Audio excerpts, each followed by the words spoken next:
Hi guys, welcome to the Wrestling Retrospective, and in today's video I'm going to go through my Wrestlers of the Month for July.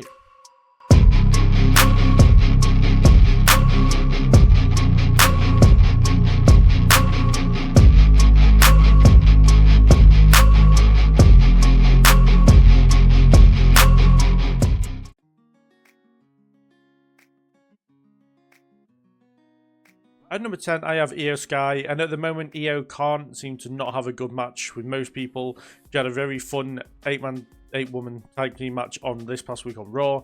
A battle against Stephanie McCurr, which was very good, though the DQ finish wasn't great. But when those two have a proper one-on-one match, I think it will be a classic. But before the cash-in, Io had an absolutely immaculate match with Rhea Ripley at Evolution.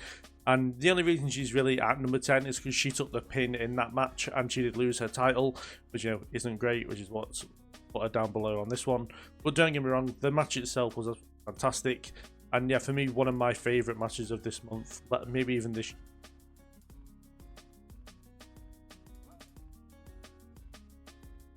At number 9, I have Rhea Ripley, and very, very similar to Io Sky.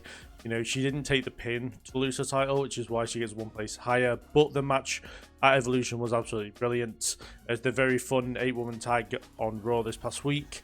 But yeah, the other reason that she's at number 9 is because she didn't take the pin pretty much. But yeah, the match was great at Evolution. But that's pretty much it for Rhea. I haven't really got a lot more for her. I think that's the matches she had this month. But yeah, I mean, the Evolution match got them on the list no matter what happened because it was just so good.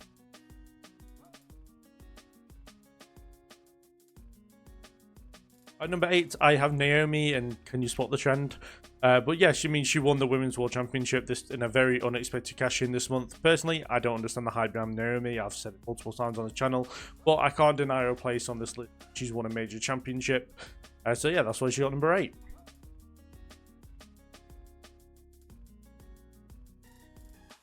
At number 7, I have Ring of Honor World Champion Bandido, and him and Takeshita had one of the best matches of this past month at the Supercard of Honor event on All In Weekend. Yeah, the match was absolutely brilliant. He had a good performance within the Casino Gauntlet match, and some good tag matches on TV as well. But he continues to impress me for someone who hasn't seen much of Bandido other than what he's done in AEW. But yeah, the Takeshita match was absolutely stellar in my opinion.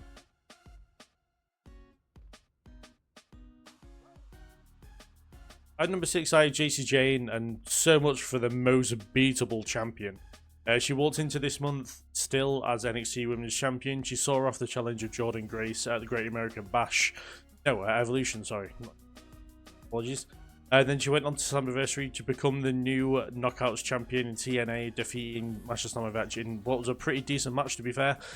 So yeah, JC Two Belts continues to shock the wrestling world, and you know what, respect to it. It's really working out for her, and it's definitely making a believer out of me as I'm becoming more of a fan of hers.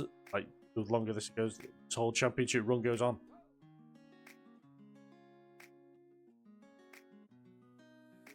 At number 5, I have Kazuchika Okada. And yeah, it's just great matches. It's very simply put. Though the match with Kenny Omega at All In Texas wasn't the classic that everyone was used to them having, it was still a brilliant match. Maybe it had a little bit too much interference for my liking, but was still very good nonetheless. Also, he had a very good match with Kota Ibushi on the build to All In.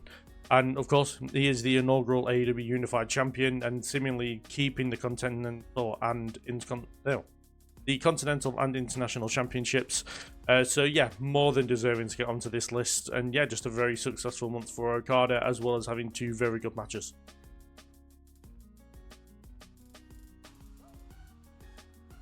At number 4, I have Toni Storm, and Toni continues to be a delight to watch every Wednesday and Saturday on AEW television. Her promos are one of a kind. She had a decent match with Billy Starks, making Billy look very good in defeat, I think a couple of weeks ago on Dynamite. But yes, for Toni, it was the great match with Mercedes Moné at All In Texas. It was probably one of the matches of the weekend, one of the matches of the month, maybe one of the matches of the year. It was very, very good and one I very much enjoyed. You know, both women went out there and absolutely killed it and nearly stole the damn show. But, you know, if it wasn't for Hangman and Moxley, probably would have. But yeah, go seek that match out if you haven't seen it. It is very good as she retains her Women's World Championship in the process. And yeah, just a very successful month for Miss Storm.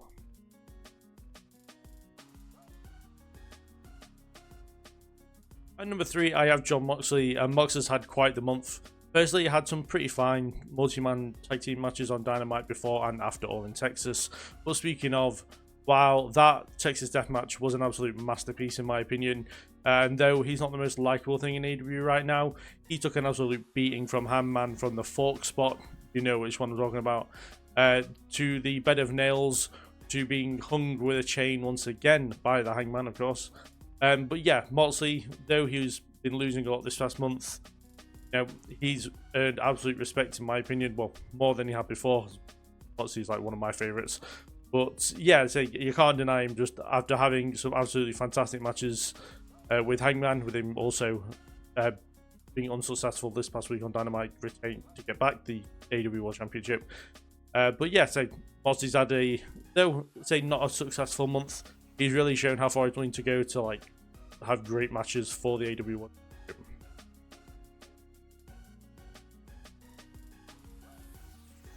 At number 2, I have Sol Rucker, and maybe a surprising pick for this high up on the list, but Sol's month has been quantity and quality, as she had 4 matches in 5 days, having one of the, well, from NXT to main roster to not 1 but 2 PLEs, as she had the best match on Great American Bash, defending successfully against Izzy Dame. You have very good performances on the main roster on SmackDown and on Evolution, even snatching the soul of one Charlotte Flair. And yeah, just a massive month for Sol. She continues to show how much of a great wrestler she is, and I generally think over the next few years she could go on to become one of the best women's wrestlers in the world.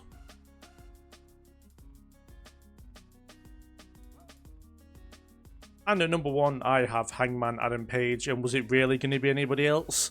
An all-time moment at All in Texas, defeating the unstoppable Jon Moxley, vanquishing the Death Riders to reclaim the top spot in AEW and bringing back the AEW World Championship belt. Not only the match itself was a masterpiece, but from start to finish, it was absolutely spectacular in my opinion. I absolutely loved it, and definitely a Match of the Year candidate in my opinion.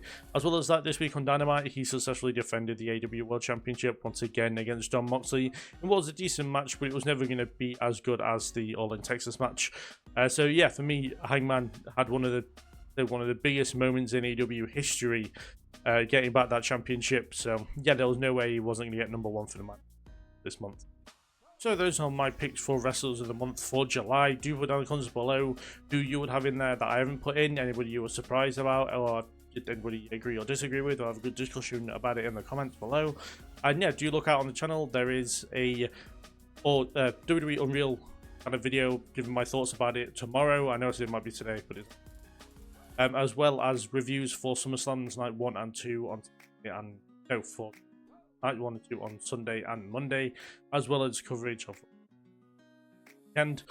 So yeah, do stick around for that. Do subscribe. Do like the video if you enjoyed it.